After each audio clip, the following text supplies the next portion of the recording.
প্রথমে একটি প্যানের মধ্যে দিয়ে দিচ্ছি কোরানো নারকেল। এখানে আমি 2 কাপ পরিমাণ কোরানো নারকেল দিয়ে দিচ্ছি আর সাথে দিয়ে দিচ্ছি খেজুরের গুড়। এখানে আমি হাফ কাপ পরিমাণ খেজুরের গুড় দিয়ে দিচ্ছি। আপনারা মিষ্টির পরিমাণটা কমিয়ে বাড়িয়ে দিয়ে নেবেন। এবার কোরানো নারকেলের সঙ্গে খেজুরের গুড়গুলো খুব ভালোভাবে নেড়ে মিশিয়ে নিব।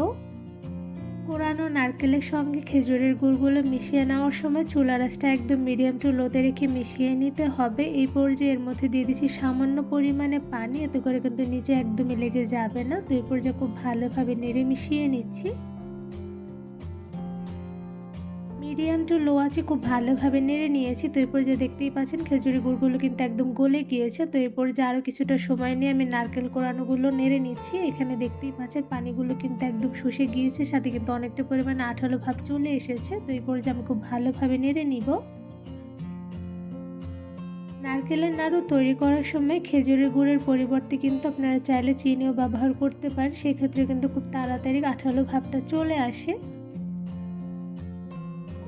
বেশ কিছুক্ষণ সময় নিয়ে চুলার আঁচ মিডিয়াম টু লোতে রেখে নারকেলের নাড়ু তৈরির পুরগুলো খুব ভালোভাবে আমি নেড়ে রান্না করে নিয়েছি। তো এরপর যে দেখতেই পাচ্ছেন নারকেলের পুরগুলো কিন্তু একদম আঠালো ভাব চলে এসেছে। এরপর যে কিন্তু নারকেলের নাড়ুর পুরগুলো একদমই রেডি। আমি একটু তুলে দেখাচ্ছি। তো এরপর যে দেখতেই পাচ্ছেন মাশাআল্লাহ খুব সুন্দর কালার চলে এসেছে, সাথে পারফেক্টলি রান্নাও হয়ে গিয়েছে। পুর তৈরি করার সময় কিন্তু কিছুক্ষণ পরপরই নেড়ে নিতে হবে, নয়তোবা কিন্তু নিচে লেগে যেতে পারে। তো এরপর যে পুরগুলো আমি চুলা থেকে নামিয়ে ঠান্ডা করে নেব নারকেলের নাড়ু তৈরি করার জন্য।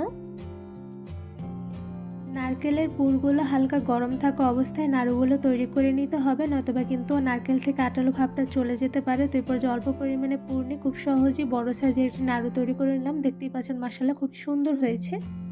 এবার ছোট সাইজের কিছু নাড়ু তৈরি করার জন্য এখানে আমি 1 চা চামচ পরিমাণ নারকেলের পুর নিয়ে হাতের সাহায্যে খুব সুন্দরভাবে চেপে চেপে গোল শেপ করে নিচ্ছি। এখানে আমি গোল শেপটা কিভাবে করে নিচ্ছি আশা করি আপনারা দেখেই বুঝতে পারছেন। তো এই পর্যায়ে কিন্তু খুব সহজেই এভাবে হাতের মাঝখানে রেখে পুরগুলো গোল শেপ করে নেওয়া যাবে।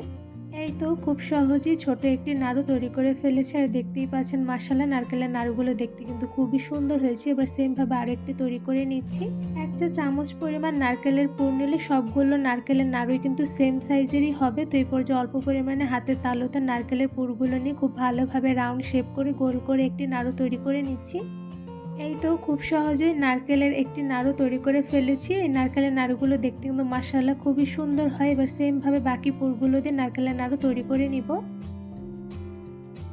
একদম সহজভাবে কোনো রকম ঝামেলা ছাড়াই শুধুমাত্র অল্প কিছু উপকরণ দিয়ে তৈরি করে ফেলেছি দারুণ মজাদার নারকেলের নাড়ু। এই নারকেলের নাড়ুগুলো মাশাআল্লাহ দেখতে যেমন সুন্দর হয়, সাথে কিন্তু খেতে অসম্ভব মজাদার হয়ে থাকে। শুধুমাত্র অল্প কিছু উপকরণ দিয়ে বেশি করে নারকেলের নাড়ু একবার বানিয়ে দীর্ঘদিন পর্যন্তই কিন্তু সংরক্ষণ করে রেখে খেতে পারবেন। তাতেও কিন্তু নারকেলের নাড়ুর টেস্টটা একদম সেমই থাকবে। এটা নারকেলের নাড়ু আপনাদের ধরে দেখাচ্ছি। তো দেখতেই পাচ্ছেন মাশাআল্লাহ দেখতে কিন্তু খুবই লোভনীয় হয়েছে, আর সাথে কিন্তু নারকেলের নাড়ুগুলো খেতেও অসম্ভব মজাদার হয়ে থাকে। এই মজাদার নারকেলের নাড়ু কিন্তু ঝটপট সবাইকে বানিয়ে খাওয়াতে পারবেন, যা খেয়ে সবাই খুব প্রশংসা করবে।